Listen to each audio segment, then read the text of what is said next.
hyphen fluoro hyphen 4 hyphen ethyl hyphen 2 hyphen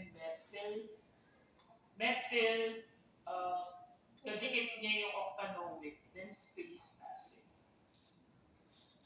Another one, carboxylic acid ulit. Merong triple bond na alkyne, merong halogen. So, ano meaning nito? Ilan yung longest continuous chain dito? 1, 2, 3, 4, 4.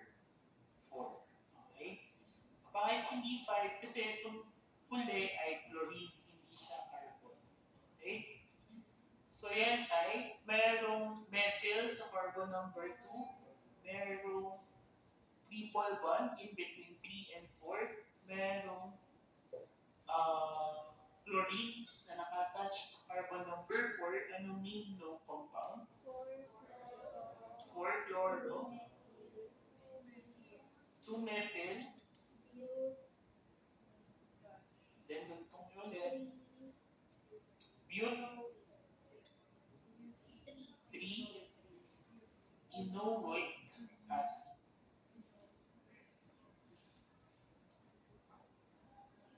Dito, kailangan mo indicate yung position ng triple bond. Dito kasi, sa dicarboxylic, parehas lang kasi, symmetrical, wala kayong, hindi nyo kailangan ilagay or i-mention kung saan. Okay? Kasi symmetrical naman, and dalawa yung dicarboxylic acid. Unlike dito, asymmetrical, kailangan nyo indicate. So, 4 chloro, 2 methyl, but 3 enoic acid. Bakit 3? Kasi yung triple bond ay in between carbon 3 and carbon 4. So in terms of property, they are very polar and they can form hydrogen bonds with themselves. And also they can form dimer. Pag sinabi natin dimer, it is a molecule or molecular complex consisting of two identical molecules. Okay? Tandaan niyo bakit siya electron-rich oxygen? Kasi mas electronegative yung oxygen compare mo sa hydrogen. Kaya nga electron-4 yung hydrogen. Di ba pag nag-assign kayo sa induction arrow, okay? In terms of delta positive, yung delta positive ay nasa hydrogen, yung delta negative ay nasa oxygen. So in terms of boiling point, habang tumataas yung molecular weight, tumataas din ang boiling point. So meron tayong comparison, for example, alcohol versus acid. When it comes with their boiling point, makikita nyo na habang tumataas yung molecular weight, okay, mas tumataas yung boiling point. Okay? Acetic acid, kahit na, compare mo kahit na mas madami yung number of carbons ng alcohol na kapartner niya. Okay? So for example, formic acid, isang carbon lang, ethyl alcohol, dalawa. They have the same molecular weight pero mas mataas pa din yung boiling point ni formic acid. Okay? Kahit na same sila ng molecular weight ng alcohol na given, makikita niyo dito, mas malaki yung boiling point ng carboxylic acid compare mo dun sa alcohol. Yung first four aliphatic acids, they are miscible in water. But aromatic like benzoic acid, they are insoluble sa water.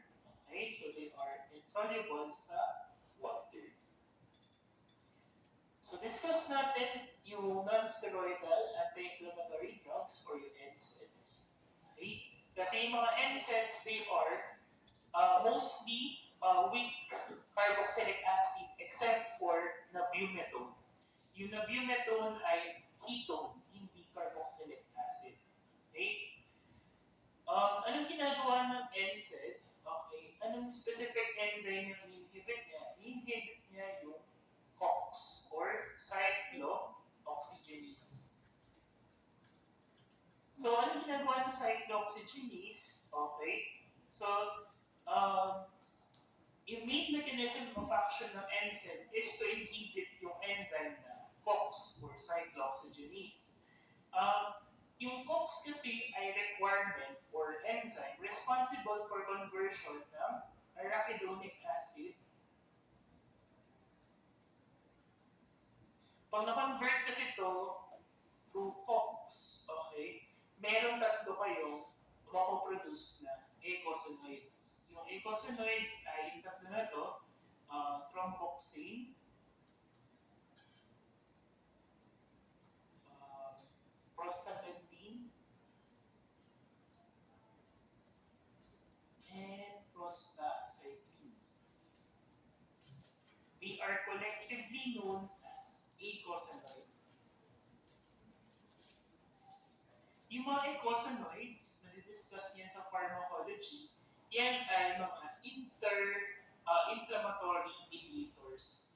So, itong mga substance na to, meron yan, present yan sa body kapag mayroong inflammation.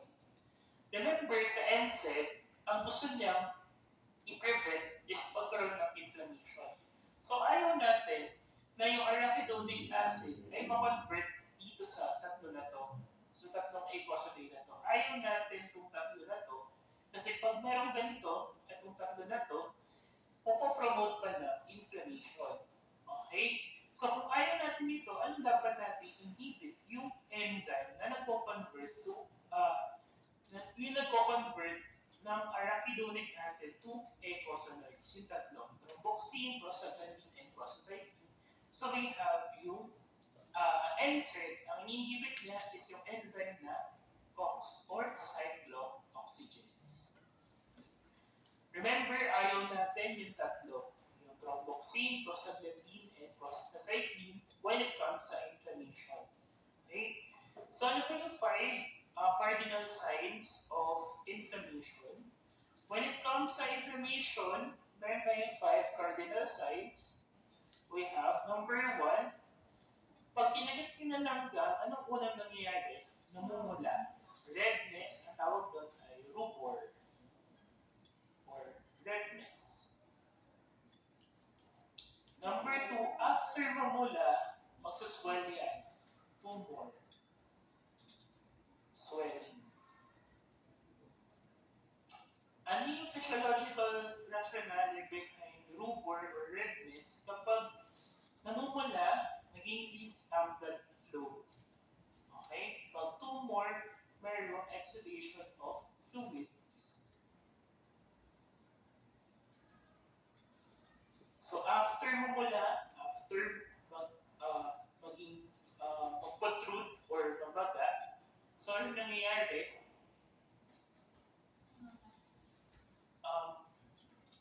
Mayroong parang heat sensation, parang mainit doon sa area na yun. Ang tawag doon ay calor. Parang calories, heat. Okay? Pag calor ay combination ng increased blood flow, exudation of fluids, ano lang nadagdag? Yung calor ay combination ng physiological rationale ng rubor and tumor. Ang nadagdag lang, pag calor, increased blood flow, exudation of fluids, and release ng inflammatory mediators. Okay? Pag inflammatory mediators, yun yung discuss natin kanina, yung tatlo, nag-release ng ganon kapag mayroong inflammation. Okay? Mediators ay M-E-D-I-A-T-O-R-S. Mediators. Number 4, so, namula, namaga, nagkaroon ng heat sensation. After nun, sasakit na. Okay? Yung sakit na yun ay dolor. Okay? Ibig sabihin ng dolor, dolores, pain. Okay? Dolor, pain.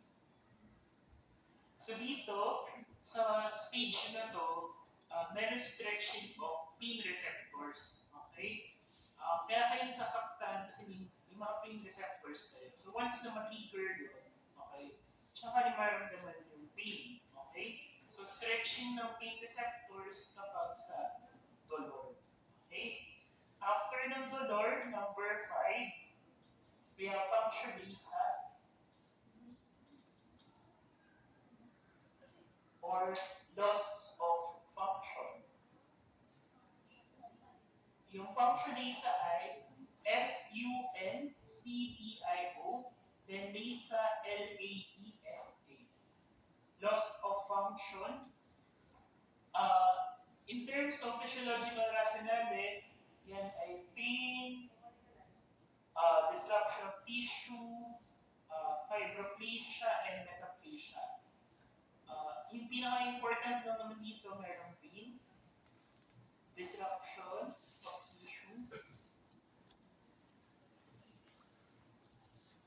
then yung fibroplasia and metaplasia. Fibroplasia and metaplasia. Pag fibroplasia, yan ay formation ng fibrous tissue. Okay? Kapag sa wound healing, okay, di ba parang pag magtuyo na yung sugat yan, nagkakaroon ng brown, dahil sa mga fibrous tissue, yun lang yung patawag doon. That doon. Okay? Yung metaplasia, nagkakaroon naman ng change doon sa conformation. Okay? So, tandaan nyo lang yung change sa conformation or change dun sa form ng cell. Pag metaplasia, hindi naman super important nito. Basta, need nyo na makategorize siya na ito ay under number 5. So, number 1, rubor, redness. Bakit siya redness? Increase ang blood flow. Number 2, tumor, swelling, merong exudation of fluids. Number 3, calor, heat. Yan ay combination ng dalawa. Increase ang blood flow, exudation of fluids, and release ng inflammatory mediators. Number 4, dolor or pain. Yan ay stretching of pain receptors. Number 5, we have functionasa or loss of function. Yan ay pain, disruption of tissue, fibroplasia, and metaplasia.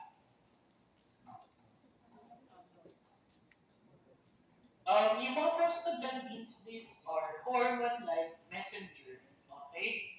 Sila yung trigger. Okay? Yung, as I mentioned, yung prostaglandin ay inflammatory mediator. Okay? Once na madami kayong prostaglandin, yan ay related sa inflammation. So, mas nagpo-promote pa ng inflammation. Okay? So, ano bang cause of, bakit ba namamaga? Kasi ang gusto niya is hindi na kumalat yung infection. Kaya siya namamaga. Okay? Yun yung ginagawa ng katawan niyo para hindi na siya kumalat pa sa ibang parte ng katawan niyo. So, namamaga siya. Okay? So, ma-localize lang yung infection. Okay? Bakit siya namamaga? Yun yung natural na response ng body niyo para hindi magkaroon infection all throughout the body.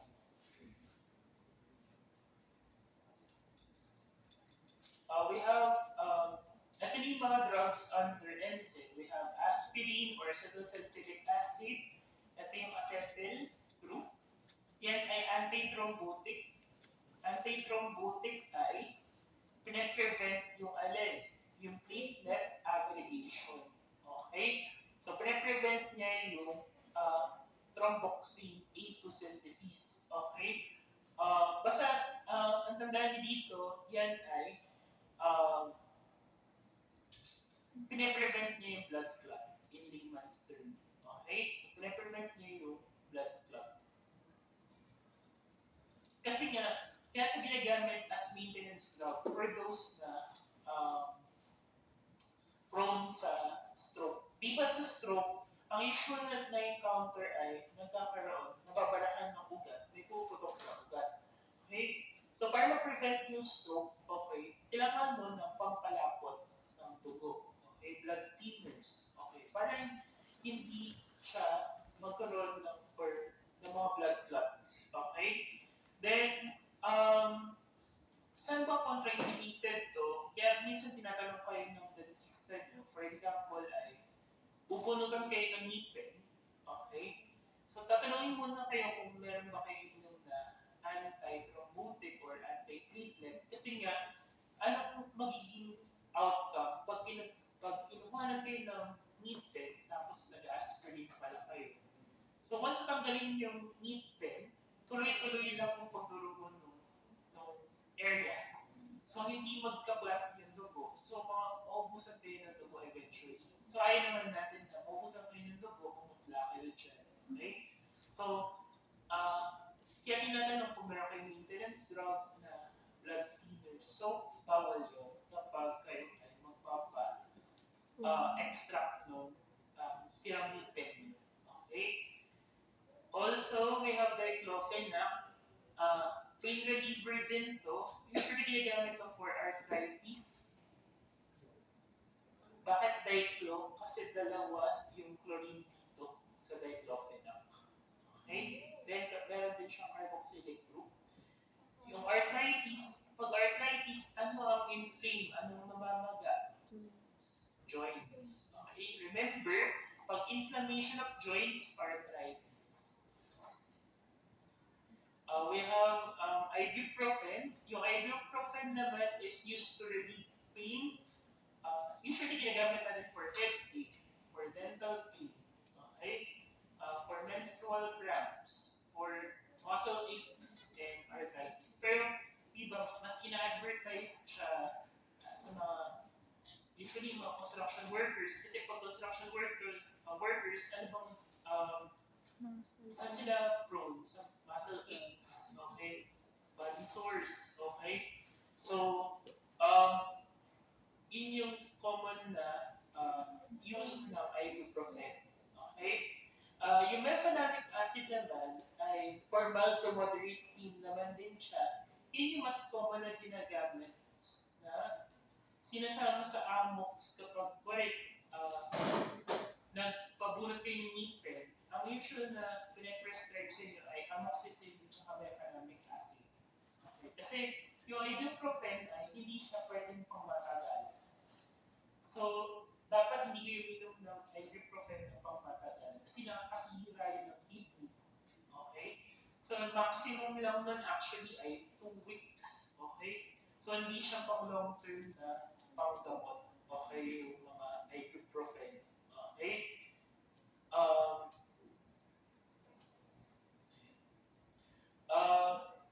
Usually na ginagamit for dysmenorrhea ay yung mefenamic acid. Okay? For those na merong menstrual cramps, dysmenorrhea, mas ginagamit yung mefenamic acid compare mo sa ibuprofen. We have tolmetine. Yung tolmetine ay NSAID din, RX to. So, kailangan nyo ng prescription. Ginagamit naman to for chronic arthritis. Yung nabumetone ay, ito ay hindi acetic, hindi ito carboxylic acid. Ito ay ketone. Okay? Remember yan ay ketone. In terms of iupac name, anong iupac name nito? Ng nabumetone? Yung iupac name niya ay 4,6-methoxy. Hindi naman ang bibigyan ng ganito complicated. So, explain ko na lang bakit ito yung name niya. 2-naphthyl 2-butanol. Butanol kasi 4 carbons. Ayan. 4 carbons na ketone, butanol. And sa carbon number 2 yung carbonyl group. Kaya siya 2-butanol or butan 2 bonded. Parehas lang yun na correct. Okay? So, bakit naka-parenthesis to? Kasi kung 6-methoxy, ito yung 6-methoxy, ROR, 2-naphthyl, diba pag naphthalene ay dalawang benzene ring na naka-fuse, naging substituent siya, kaya siya naka-parenthesis kasi itong buong to ay makikita mo saan? Sa carbon number 4 ng butanol. Okay, kaya siya 4 hyphen open parenthesis 6 methoxy 2 naphthyl. Naphthyl kapag nagiging substituent yung naphthalene. Pwede niya search sa internet. Iupac name ng nabumetone. Okay? Then close parenthesis 2 butanol. Kasi yung butanol, ito po yun. Ibig sabihin, ito yung longest continuous chain dito. 1, 2, 3. Okay? So, ulitin ko lang, nabumetone ay 4 open parenthesis hyphen methoxy methoxy hyphen 2 hyphen naphthyl close parenthesis hyphen 2 tapos hyphen butanol or 2 hyphen butanol or butan 2-O. Pares lang yun. Okay? So, yung valproic acid ay ginagamit, di ba, na midterms na discuss din natin yung valproic acid. Ginagamit yan for epilepsy, for seizure. Anong type of seizure? Petimal seizure or absence seizure. So, petimal seizure or absence seizure.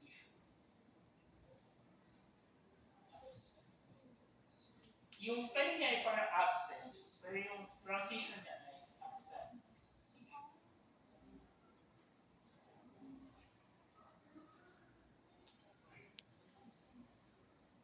Yung EDTA naman, may encounter niya ito sa summer, okay, sa Panuan Hill, okay?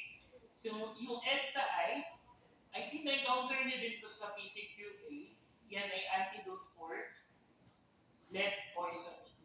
Yung EDTA ay, anong meaning ng EDTA? Ethylene, diamine, tetraacetic acid. Ethylene, diamine, tetraacetic acid. Yan ay usually cleaving agent or anong ginagawa niya? Usually nagbabind dito yung iron and calcium. So, ginagamit siya for heavy metal poisoning. For example, lead ay metal. So, si EDTA, during emergency situation, ina-administer siya intravenously para directly sa bloodstream. So, tinatrap niya yung lead, okay, in such a way na mag-form siya ng complex or compound na ma-excrete siya through urination. So, ibig sabihin, mababind siya dun sa kung anumang metal yung present doon sa poison para matanggal siya sa system, sa body system through urination. So, mababind siya, tapos matatanggal yung poison through urination. Kasi sasama siya doon, yung EDTA sasama, or yung heavy metal sasama doon sa EDTA. Kasi yung EDTA ay chelating agent. So, madidiscuss niyo yun sa fan 1, anong difference ng complex ligand and chelating. Okay? Pero for the meantime, dapat alam nyo na si EDTA, kaya siya naging antidote for lead poisoning. Tinatrap niyo yung lead para mag-form ng compound na ma-excrete mo through urination. Okay? Then, yung the rest nito ay discuss natin after ng quiz nyo about aldehydes and ketones. So, pakiaral po yung aldehydes and ketones. Yung mga minention po na sa kayo mag-focus paki-aral po. So, advantage yun kasi mababalik-balikan nyo yung recorded discussion. So, don't forget na i-jot down lahat yung mga notes. Okay? So, 30 items yun na quiz. Then, after ng quiz, continuation tayo ng carboxylic acid. Okay? So, yun lang, class dismissed. Then,